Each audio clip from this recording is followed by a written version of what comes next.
안녕하세요. 물리로드의 순일입니다. 자, 오늘의 주제는 대패 종류에 대해서 알아보는 시간입니다. 자, 오늘부터 본격적으로 대패 수업이 시작되는데요. 많은 분들이 대패 수업을 좀 해달라고 요청을 하셔가지고 촬영을 하게 되었습니다. 무려 3명이나 요청을 해주셔서 그 3명의 기대에 부응하고자 준비한 수업입니다.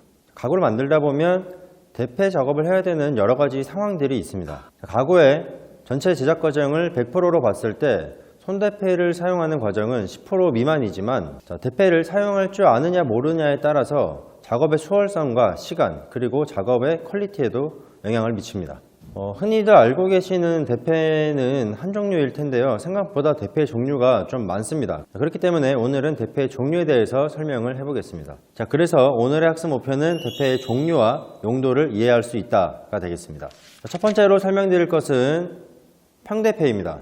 자, 우리가 흔히들 알고 있는 대패가 바로 이 평대패입니다. 가장 일반적이며 또 가장 많이 사용하는 대패라고 할 수 있겠습니다. 목판재나 각재를 평평하게 깎을 때 사용하기도 하고요. 가구 조립 후 단차를 제거하는 데 사용하기도 합니다. 작업 시 큰 부재들은 기계 대패를 주로 사용을 하지만 손대패를 사용하면 가구의 완성도를 높일 수 있습니다. 평대패는 외날 대패와 양날 대패로 구분이 됩니다. 다음 시간에 대패의 구조에 대한 수업도 하겠지만 일단 오늘은 간단하게 설명하는 시간이기 때문에 외날 대패는 이 덧날이 없고 어미날만 있는 대패 구조를 외날 대패라고 합니다. 외날 대패로 작업을 했을 시에는 깎인 면이 곱게 가공이 되고요. 나무 표면이 뜯길 수 있는 단점이 있습니다. 그렇기 때문에 주로 거스러미가 일어나지 않는 마구리면에 주로 사용을 합니다. 또 양날 대패라는 것은 방금 설명해 드린 것처럼 이 덧날이 있는 구조를 양날 대패라고 하고요. 흔히 대중적으로 사용하는 대패는 거의 다 양날 대패라고 보시면 되겠습니다. 앞으로 중점적으로 배워볼 대패는 이 평대패이고 덧날과 어미날이 모두 있는 양날 대패가 되겠습니다. 두 번째로 설명드릴 것은 턱대패 혹은 턱만들기 대패입니다. 턱대패는 이렇게 두 가지 타입이 있어요. 자, 이렇게 비스듬한 창칼 모양의 날이 달려있는 턱대패가 있고요. 자, 이렇게 꽂혀서 좌측과 우측 모두 사용할 수 있는 턱만들기 대패가 있습니다. 이런 턱만들기 대패는 하단 부위에 이런 보조 기준대가 달려 있는데 이거를 조정을 해가지고 사용하려고 하는 턱의 면적에 맞춰서 작업을 할 수가 있고요. 이렇게 비스듬하게 날이 하나로 달려있는 턱대패는 좌측용과 우측용이 있습니다. 요새는 기계가 많이 발달해서 굳이 턱대패를 사용해야 되나? 라고 하실 수도 있는데 기계로 작업하고 나서도 목재에 살이 남는 경우가 있어요. 그럴 때는 이런 턱대패를 이용해서 정리를 해주면은 좀 더 깔끔한 결과물을 얻을 수가 있겠죠. 턱이 생겨 있는 목재에 작업을 하고 나서 만약에 이 모서리 안쪽에 뭔가 나무가 남아 있다 그러면은 이런 턱대패를 이용해서 이런 식으로 깎아줄 수 있는 거죠. 그리고 이렇게 생긴 모서리 대패는 어떻게 생겼는지 좀 궁금해 하실 수 있어서 제가 날을 한번 뽑아서 보여드리도록 하겠습니다. 그냥 꽂혀 있을 때는 평평한 날이 꽂혀 있는 것 같지만 빼보면은 이렇게 중간이 파여 있어요. 날 자체가. 기계가 많이 발달했는데 기계로 다 하면 되지 어떨 때 나무에 살이 남나요? 라고 물어보실 수 있는데 목재를 이제 기계 작업을 할 때 루터를 쓸 수도 있고 환거기 등을 써서 이런 턱을 만들 수도 있는데 목재가 조금이라도 휘어 있다면 이제 날에 닿는 면적이 달라서 어떤 부분에는 제대로 깎이는데 어떤 중간 부분에는 좀 이렇게 나무가 다 깎이지 않고 살이 남아있는 경우가 있습니다. 그럴 때 이 턱대패를 사용하는 것이죠. 세 번째는 홈대패입니다. 홈대패는 일정한 넓이의 홈을 파거나 홈의 바닥면을 정리할 때 쓰는 대패죠. 하지만 이 홈대패도 기계가 발달하면서 거의 쓰이지 않아요. 왜냐하면 루터나 트리머 등의 유용한 기계들이 있기 때문이죠. 저도 학생 때 홈대패를 갖고 있었는데 워낙 안 쓰다 보니까 지금 홈대패 어딘지 찾지를 못해서 자료 화면으로 대처를 하겠습니다.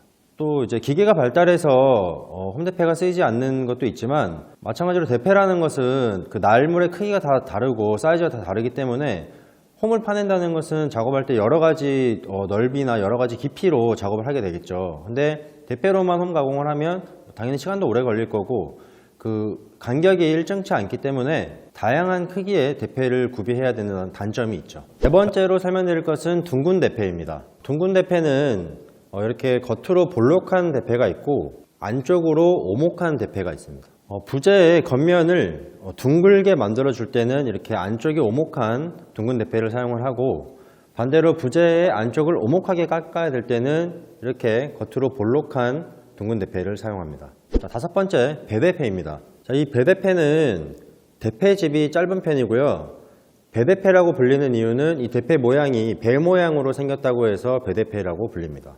자, 방금 제가 둥근 대패를 설명했는데 헷갈리실 수도 있죠. 이게 둥그니까요. 근데 모양을 봤을 때 이 대패와 이 대패는 모양이 다릅니다.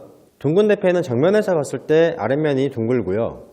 배대패는 측면에서 봤을 때 둥굽니다.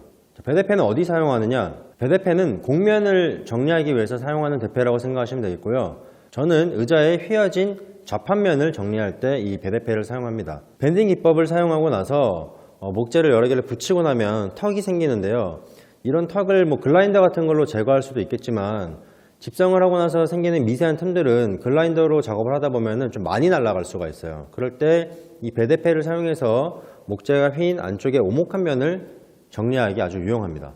자, 여섯 번째, 남경대패입니다. 이렇게 양쪽으로 손잡이가 달려있고 중간에 날이 부착되어 있는 이런 모양의 대패를 남경대패라고 부릅니다. 남경대패도 두 가지 타입이 있어요. 아랫면이 이렇게 둥글게 되어 있는 남경대패가 있고 아랫면이 평평하게 되어 있는 남경대패가 있습니다. 남경대패를 사용할 때는 양쪽 손잡이를 잡고 이렇게 당겨서 나무를 깎게 되는데 아랫면이 둥글게 되어 있는 부분은 나무를 깎을 때 좀 오목한 부분을 깎을 수 있을 거고요. 평평하게 되어 있는 남경대패를 사용하면 목재의 겉면을 둥글게 깎아줄 수가 있습니다. 혹시 샘 말루프 체어라고 들어보신 적이 있으신가요? 지금 자료화면을 첨부를 했는데요. 미국의 가구 디자이너 분이세요. 락킹 체어, 그러니까 흔들의자라고 하죠. 샘 말루프 체어라는 이런 모양의 의자를 만들 때 남경대패를 사용해서 모양을 만들어냅니다. 국내에도 샘 말루프 체어를 만드시는 분들이 꽤 많은 걸로 알고 있습니다. 간단하게 얘기해서 남경대패는 심한 곡면을 깎을 때 사용한다고 알고 계시면 되겠습니다. 자, 일곱 번째, 모서리 대패 혹은 면잡기 대패입니다. 지금 이 대패는 굉장히 저렴한 보급형 대패예요. 보시면은 철이라고 하기도 좀 그렇죠. 지금 칼날이 달려 있어요. 칼날. 자, 이런 모서리 대패도 요새 이제 트리머에 오버라운드 비트를 사용을 하면 곡면을 손쉽고 빠르게 작업할 수 있고 또 사포로도 작업을 할 수 있기 때문에 엄청나게 많이 쓰이는 것 같진 않아요. 그래서 이제 이런 모서리 대패가 되게 좋은 대패로 나오는 게 아니고 좀 보급형으로 이렇게 많이 나오는 것 같아요. 면접기 대패라고도 합니다. 일본에 갔을 때 좀 좋은 이 모서리 대패를 사고 싶어서 좀 돌아다녀 보는데 쉽게 구할 수가 없는 것 같아요. 제가 다니는 루트 선에서는. 이렇게 보급형 말고 좋은 모서리 대패도 있어요. 예를 들면 커터칼이 달려있는 게 아니고 제대로 된 대패날이 부착이 되어 있고 이렇게 나사를 조정을 해주면은 양쪽에 나무 폭이 넓어졌다가 좁아졌다가 하면서 이 모서리를 칠 수 있는 간격을 크기를 조절해 줄 수 있습니다. 근데 저는 그런 대패를 아직 못 구해가지고 이런 대패를 쓰고 있는데 아무래도 커터칼이 달려있기 때문에 좀 모서리를 가공할 때 좀 파고드는 정도가 좀 심한 것 같아요. 그래서 자주 쓰지는 않게 되는 것 같아요. 예를 들면 이렇게 날카로운 모서리, 가공을 하고 나서 날카로운 모서리를 가공할 때 이렇게 밀어서 모서리를 깎게 되는 거죠. 가구를 만들고 나서 모서리를 정리해주지 않으면 쉽게 깨질 수도 있고 아니면 손을 빌 수도 있기 때문에 완성 후에는 모서리를 다듬어서 좀 부드럽게 만들어줘야 되는데요. 손사포 혹은 각대를 대고 사포를 치기도 하고 이렇게 대패 작업을 하기도 하고 트리머라는 도구로 가공하기도 하지만 대패나 트리머를 사용하면 좋은 점은 모서리를 일정한 간격으로 가공할 수 있기 때문에 보다 깔끔하고 정리된 결과물을 얻을 수 있다는 거죠. 손으로 치면 일정하게 힘을 줄 수가 없기 때문에 어디는 좀 많이 쳐지고 어디는 적게 쳐질 수도 있잖아요. 그래서 이제 평평한 나무 같은 데다 사포를 감싸서 치기도 하는데 그런 부분이 좀 불편한 것도 있고 상황에 맞게 때에 따라서 사포를 사용하셔도 되고 트리머를 사용하셔도 되고 대패를 사용하기도 합니다. 또 이 모서리 대패가 아니라 이런 평대패로 모서리를 깎을 수도 있겠죠. 자, 여덟 번째, 대패집 꽂히기 대패 혹은 곤날 대패입니다. 이 곤날 대패는 수직으로 꽂혀 있기 때문에 나무를 깎아낸다기보다는 좀 긁어낸다라고 표현하는 것이 맞을 것 같아요. 그렇기 때문에 덧날이 없고 외날만 꽂혀 있는 구조로 되어 있습니다.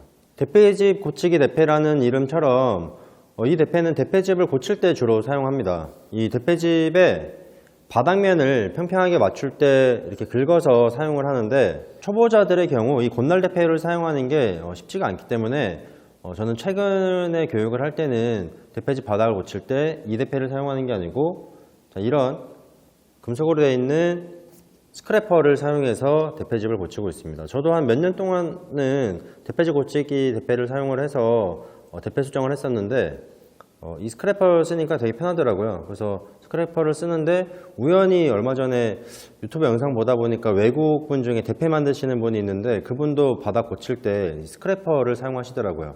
그리고 이 스크래퍼는 꼭 대패집 고칠 때만 쓰는 게 아니고 제가 그 콘솔 메이킹 영상에 보시면 목재에 좀 대패가 들어가지 않는 부분, 또 사포로 치기 좀 애매한 부분에 이 스크래퍼를 사용해서 목재를 긁는 장면도 나옵니다.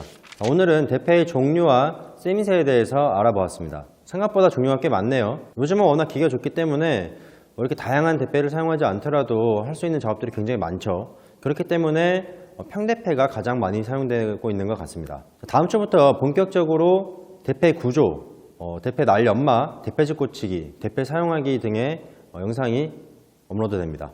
조대꾸 많이 부탁드립니다. 조대꾸라는 단어를 제가 전에도 한번 설명한 적 있지만 어디서 듣고 제가 쓴 거예요. 근데 최근에 보다 보니까 김성회의 지식백과라는 채널에서 김성회 씨가 쓰시더라고요. 이거 저작권이 있나요? 족구대수로 바꿀까요? 알람 설정도 넣고 싶긴 한데 어떤 게 좋을까요? 우리도 하나 좀 만들어야 되지 않아요? 조대꾸 말고 족구대 좀 긴장한 거죠. 지금 이렇게 고소하고 그러진 마세요. 저 조대꾸 좀 쓰면 안 될까요? 아무튼 좀 부탁드릴게요. 조대꾸 아니 이제부터 족구대수로 할게요. 족구대 글자 하나 틀리니까. 네.